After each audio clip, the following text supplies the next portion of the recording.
right, welcome everybody for this trip down time, space, and the Garden State Parkway, Planet New Jersey. I am your host, Vinnie Civitillo, alongside Casey Skarecki and Randy Stephens.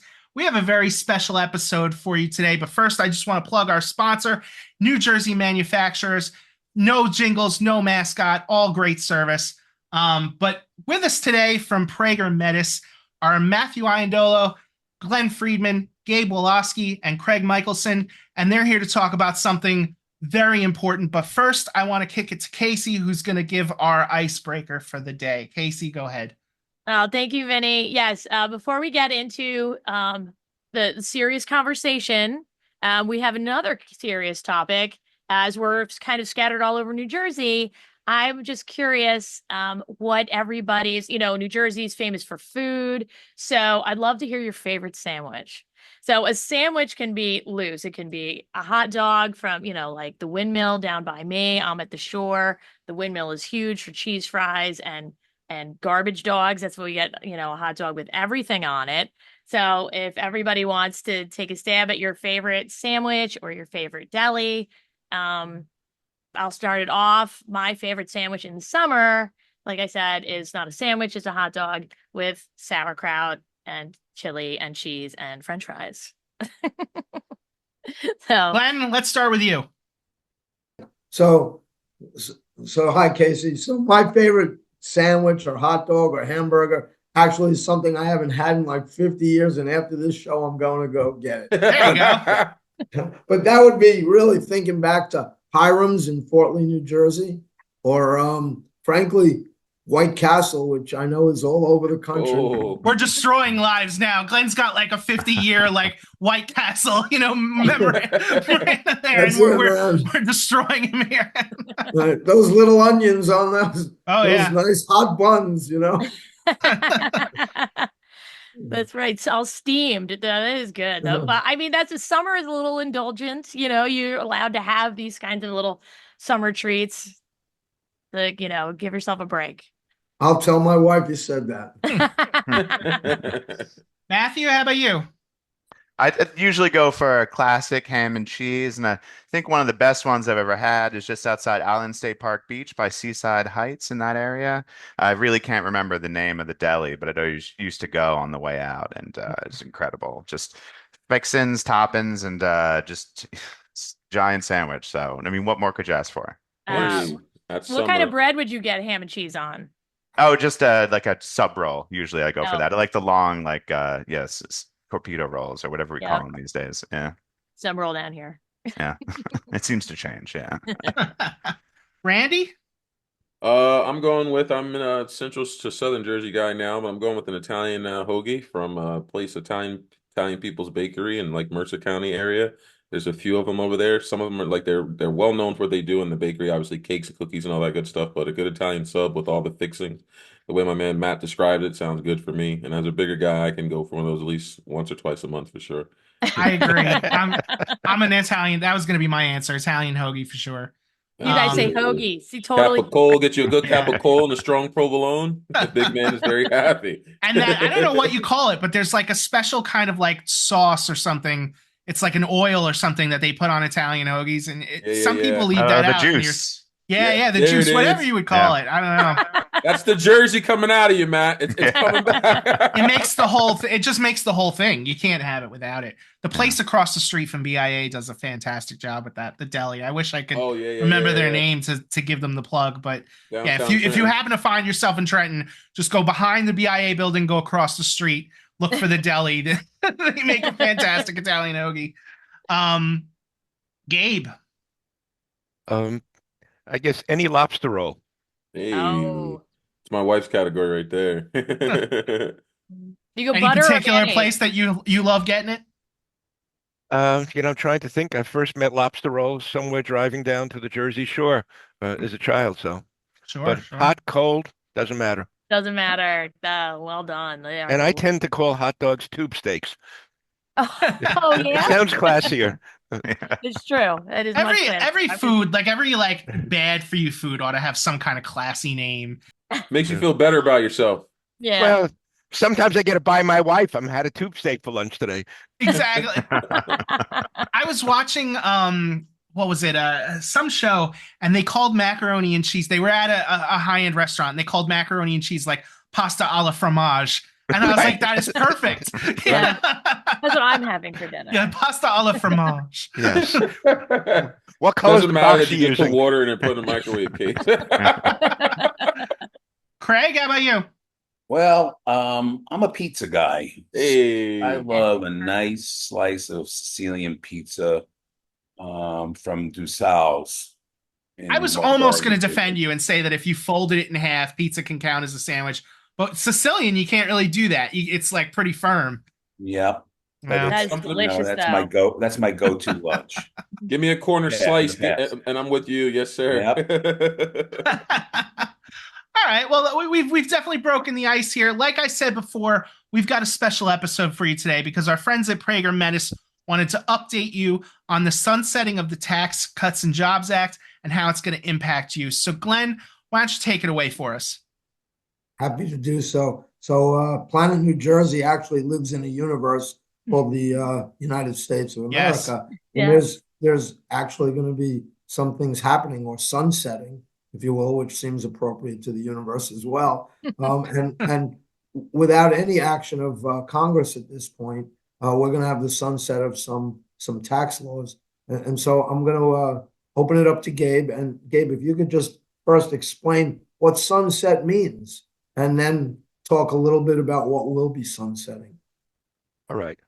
So when the Tax Cut and Jobs Act was passed, in order to get it passed, in order to meet certain requirements, a sunset was put in. So it expires automatically. If Congress does nothing, whatever was put in by the Tax Cuts and Jobs Act goes away. Our principal focus here today will be on the impact on trust and estates, particularly gifts during lifetime and your estate afterwards.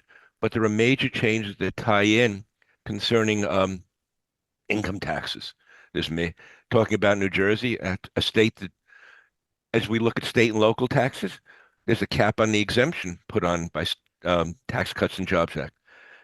That $10,000 limit is going to go away if nothing happens.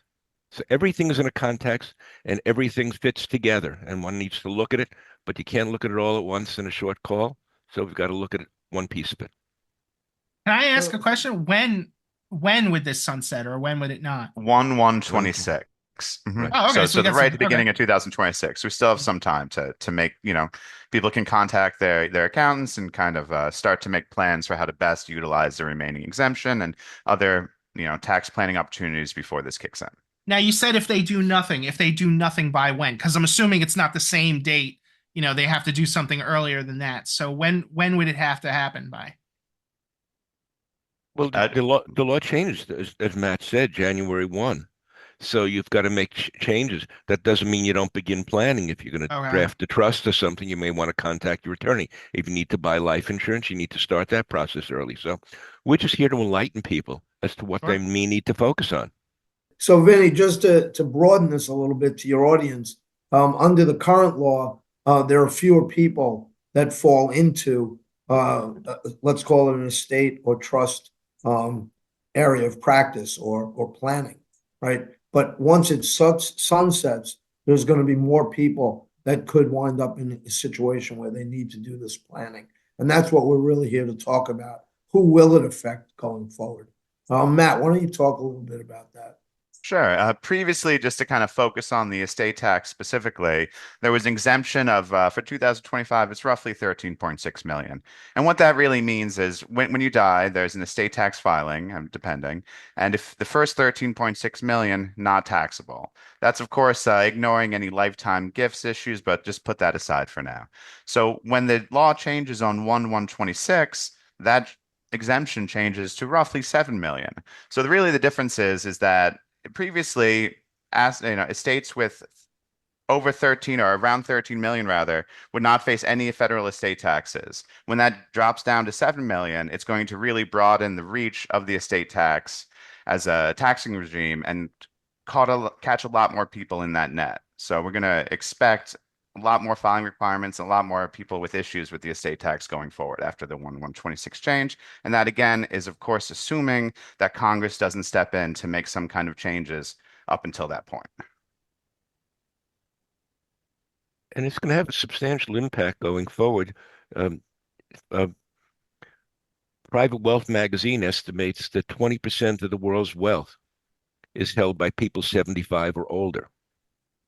And if they have a life expectancy, let's say, of 10 years, there's going to be substantial. If you look just in the U.S., if those numbers hold here, substantial amount of taxes will be paid that wouldn't otherwise be paid if nothing happens.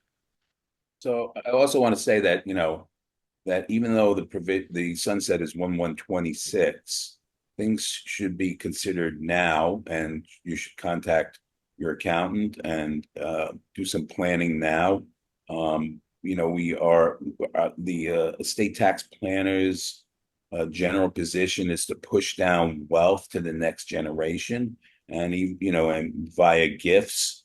There is an annual exclusion of $18,000 per gift, which is gift tax free, and it's something that we encourage our clients to do to get wealth down to their kids and their grandchildren. And also, there are also provisions where parents can pay for tuition for children. The tuition has to be paid directly to the school, and also medical expenses. Medical expenses again can be it has to be paid directly, but it's a start for people that are new to the gift tax planning arena. It starts them slowly, but it's very important that they consider this. It's just all part of a myriad of planning opportunities that can exist to reduce your taxable estate. And that's really what we're looking to do. And that's what most people should be looking to do with the change in the tax law coming forward. So let's bring this to most people here, because I'm sure there are people sitting out there saying, well, I don't have $6 million, right? But I'm working on it. yeah, and we're talking to you, Vinny, and I hope you have it. So after this show, forget about it, Vinny. The sky's the limit. So here's the thing, though. It includes your home. It includes your business. It includes inheritances at some point in time, right? But also think about the time value of money. Think about, if you're a person with a home and a couple of $1 million and you're in your 40s, what is that going to look like in your 70s? And will it grow to over $6 million? So why don't you talk, Craig? Why don't you talk a little bit? Well, I mean, also it's a very good point that you make, Glenn, that you just can't look at your current balance sheet and say, oh, okay, it doesn't apply to me. Glenn's point is that those assets are going to increase, could increase 6% a year. And if you're talking about 20, 30 years, pretty quickly you'll be over the exemption amount. And, that also includes your 401k. So, the assets, the people don't realize that the assets are, like Glenn said, house, business, investments, 401k, and that could creep up pretty quickly. So, doing something earlier is better than waiting to the last minute to do something, to do planning. And if past is prologue to the future, the S&P 500 over the last 30 years grew 7.3%. So my question, gentlemen, is if I'm assuming that there was some sort of fight or maybe a kickback from groups or and obviously BIA does a lot of that too, lobbying for different things here in the state of New Jersey. So I'm assuming there's been some kickback and a fight, and this is just what's coming down the pike. So right now it seems like we might have about a year, 4 months, year, 5 months before this actually takes place. Are you guys confident or comfortable that this is enough time to get your clients and folks prepared? Or is that why you guys trying to get this message out to let folks know what's coming so that they can start taking these steps to get, to Matt, what you were talking about earlier, start getting some of these things in plan, in process? Well, I think one of the important things is to be aware at this point and to start to think about what changes might be appropriate, because this is something that's going to be discussed very heavily in Congress. It might not be a law that is passed, but there will be many laws that will be discussed to be passed. So it's really just a call for people to be mindful of this and to start thinking about what they can do and start reaching out to professionals who can help them. Yeah, if you wanted to buy life insurance, waiting a year, your health could change. You can buy it and have term insurance and then drop it if you don't want to. if you wait till December of 2025, your attorney's going to be pretty busy to draft a trust fee if you want to set one up. So one has to think ahead and just monitor what's happening. How difficult is it to plan in a world that could change with the act of Congress? Yeah, It's when you just think about things in the news, like just rates, for example, like with the signing of a pen, signing of a document, things can change very quickly. So that makes a lot of sense, and I understand your guys' kind of press here. well, and Let's move a little bit away from estate and trusts, although I do have one question. When it comes to gifting, is that just to children and grandchildren? What about gifting up to parents or out to other family members? you can gift to anybody, and everybody has an annual exclusion, um, which gets ratcheted up every year. But that having been said, one of the things we get by doing this, if I give away to my parents um, the annual exclusion amount and they give it back to me and they don't have a taxable estate, if I gave stock that I had zero basis in that's worth 10,000 when I inherit it, I get a new basis of $10,000. So there are moves that can be made to be able to increase my basis. My wealth isn't increased, but my base increased. And if I sell the stock, I pay no tax on the sale of that if I get it back from my parents. Mhm. Well, that's really interesting. I was about Yeah. to say, I don't know. Now, Gotta will take my some parents give it notes. to me and get it? I don't know. Well, I'm taking notes on that one. I know, right? Len, we can't hear I feel you. like the IRS is going to come after me after that one. It's also something that should be noted for individuals with estates of less than 6 or 13 million that they do get a step up in basis as of death. So there are also income tax planning opportunities there, as Gabe was kind of getting into. Right. And So let's talk let's move, Matt, to the individual. What laws are sunsetting under the individual tax code? Well, the Tax Cut and Jobs Act itself is sunsetting, which has a major number of individual provisions.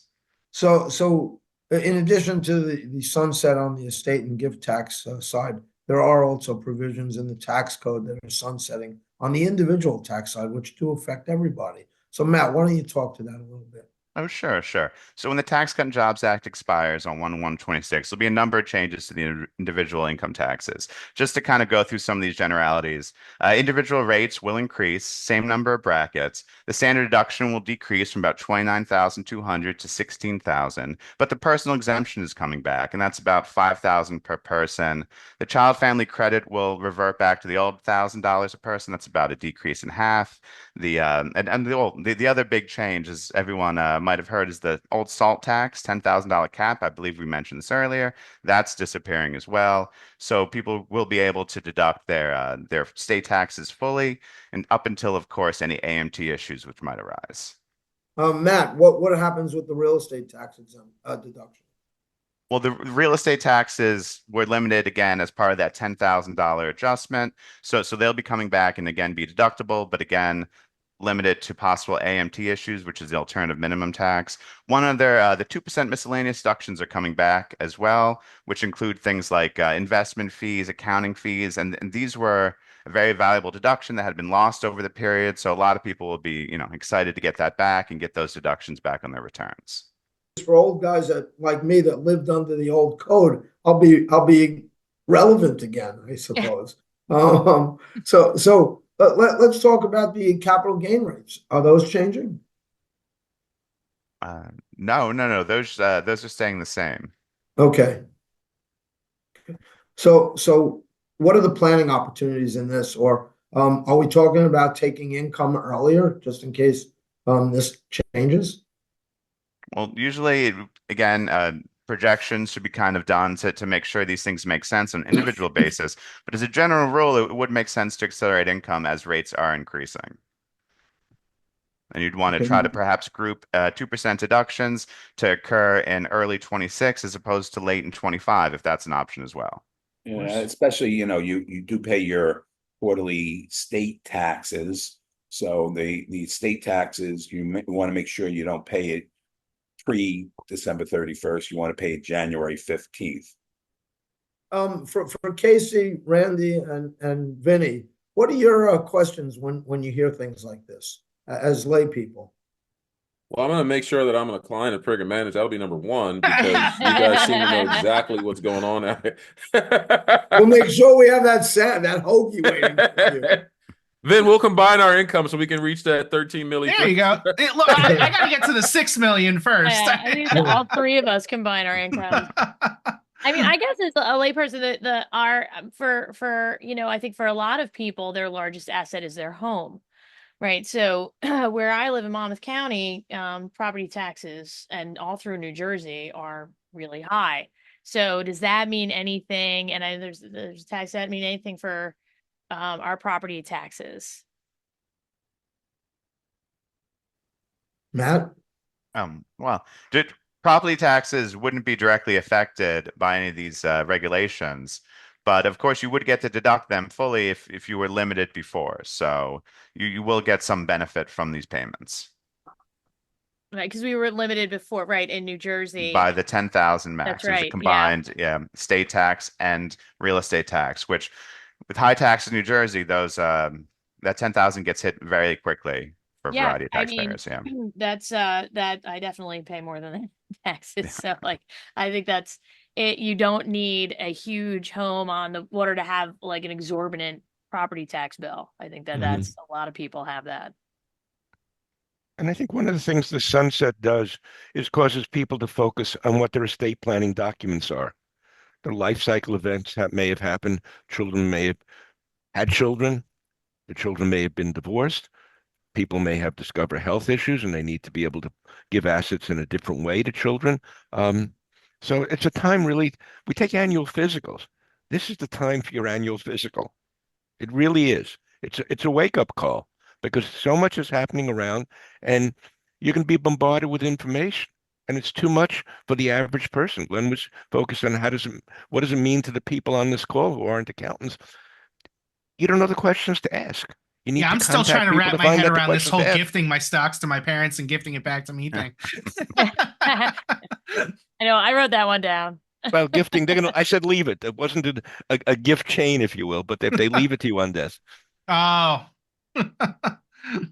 But then that's the thing too. It's about having assurance that you're working with the right professionals, who can help and guide you through these changes. Because I think the average consumer, right, we just see a news alert on our ticker or on our phones, televisions, and we know these things are happening. But then, to be honest, right, they're probably not thinking about it until tax season comes around. But with the rate and how fast these changes are coming, like we need to be prepared and already start having these things in place, which is the importance of you guys sharing this information. And that's one of the things I take away. Like my wife handles a lot of that, our fiscal responsibility things, but it's like, hey, do we have the right people in place who knows what's coming down the line and are taking the proper measures to make sure that we're secure and safe? Yeah, no, you're right, Randy, because I would say that a lot of us don't know what to ask. Like you said, we just don't even know where to start. I was talking about a trust with one of my neighbors is a trust attorney and was talking about the importance of putting certain things into a trust. And I'd never even thought of it because my family I didn't grow up that way.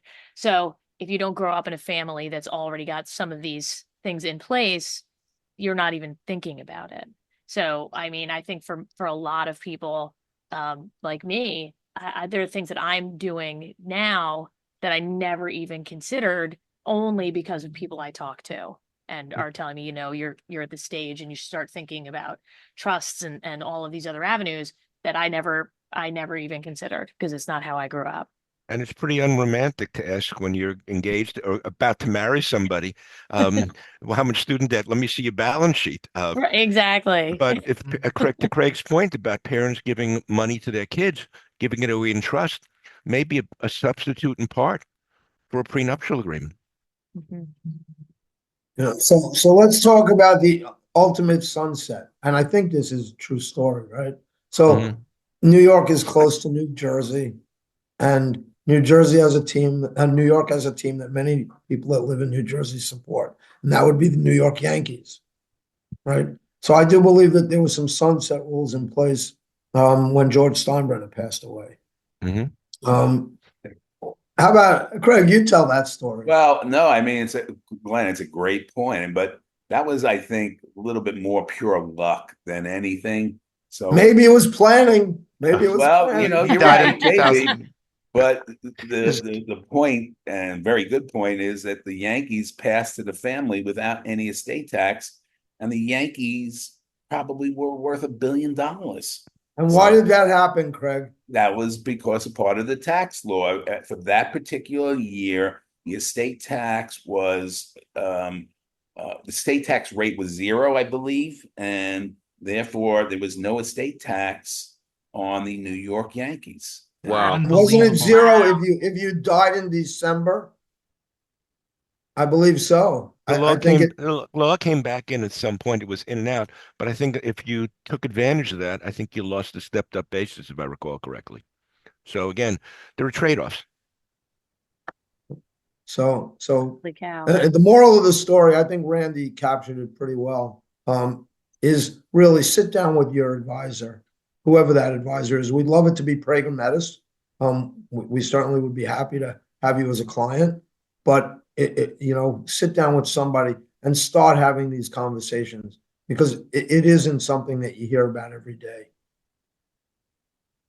Absolutely. And I think Glenn's point is right on the mark, because if you wait to the last week in December, everybody waits to the last week in December. You may not get a slot. You may not be able to have somebody, an advisor, to say, "I'm sorry, I'm too busy."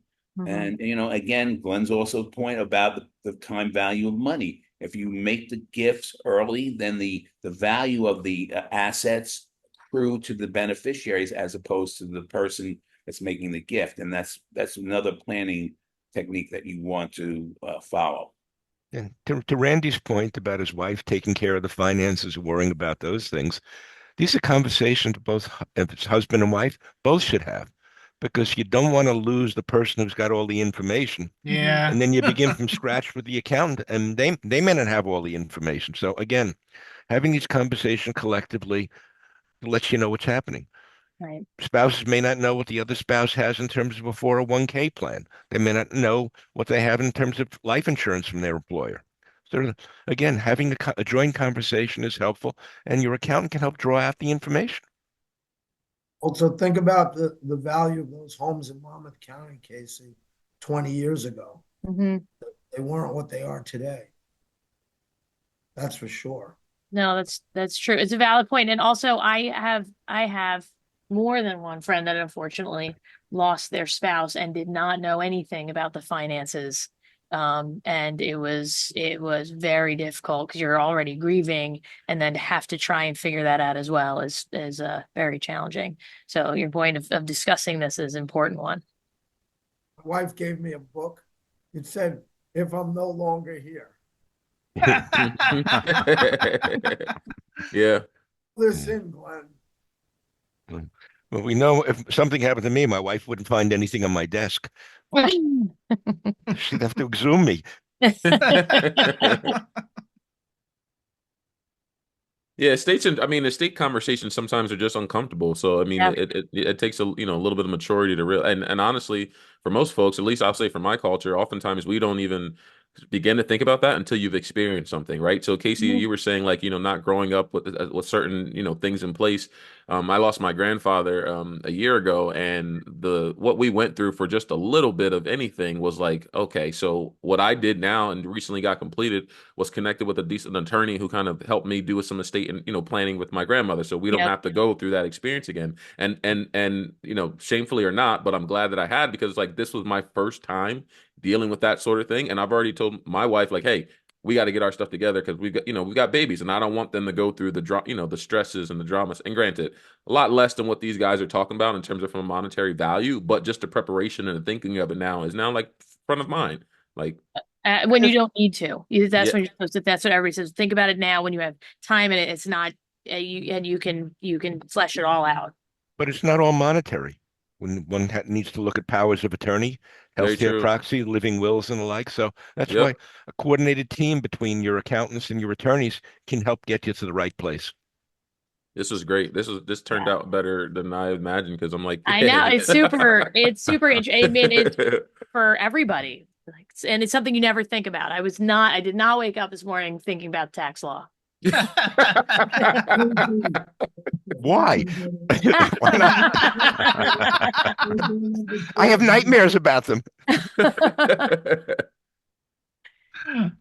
right. Awesome. Well, thank you so much to Prager Metis for coming in and telling us and informing our audience really about the Tax Cut and Jobs Act. I want to thank Glenn, Matt, Gabe, and Craig for coming in, and always Casey and Randy for doing this with me. For all of us, thank you, and we'll see you next time. Thank you guys. Thank Thank you you. so much. Bye-bye. Bye. Hi. Thank you.